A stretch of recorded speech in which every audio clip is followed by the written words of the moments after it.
Le projet lui-même fait 176 000 m², donc c'est un projet, je dirais, très important qui a une quinzaine de bâtiments, 3 IGH. L'idée, comme l'a dit le président de Plaine Commune, c'est un projet qui a avant tout une dimension architecturale, bien sûr, parce qu'on doit faire du beau, mais avant tout urbaine et au service des nouvelles populations. L'enjeu pour le territoire est de pouvoir voir les enfants grandir sur ce territoire. Donc l'idée, c'est de faire un projet qui revête une grande partie, à peu près 100 000 m² de bureaux, mais il y a bien sûr plus de 500 logements, une résidence étudiante, un hôtel gros porteur, et on a associé à ce projet-là, il y a toute la dimension de mixité évidemment sur la destination des biens, mais aussi une mixité au niveau de la culture, parce qu'on a associé avec Manifesto sur amener de la culture dans le socle des immeubles, le rez-de-chaussée, sur du sport aussi, on essaie d'amener du sport qui intègre pas mal la mixité, et puis de l'innovation sur tout ce qui est, je dirais, mobilité.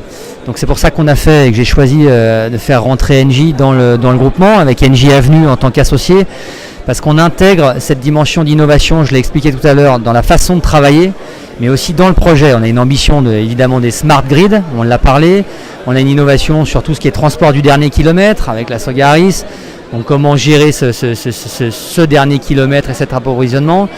Donc voilà, il y a un ensemble, il y a tout ce qui est évidemment l'hydrogène, le digital avec HABX, d'essayer d'amener dans ce quartier-là toute une part d'innovation, innovation de destination, innovation en travaillant, et puis innovation aussi sur les modes de transport. Alors, en quelques mots, ce projet, c'est quasiment le plus gros projet d'Inventons de la métropole. Donc, c'est un projet qui nécessite évidemment beaucoup d'acteurs. Je les recite parce que c'est important. On est leader du projet, mais on a quand même à nos côtés Crédit Agricole Immobilier, donc qui a une bonne connaissance du logement et qui est une grande machine. On a Europe Équipement, qui a une bonne connaissance des hôtels, des résidences étudiantes. On a Engie Avenue, qui a une bonne connaissance je l'ai dit tout à l'heure, de l'énergie.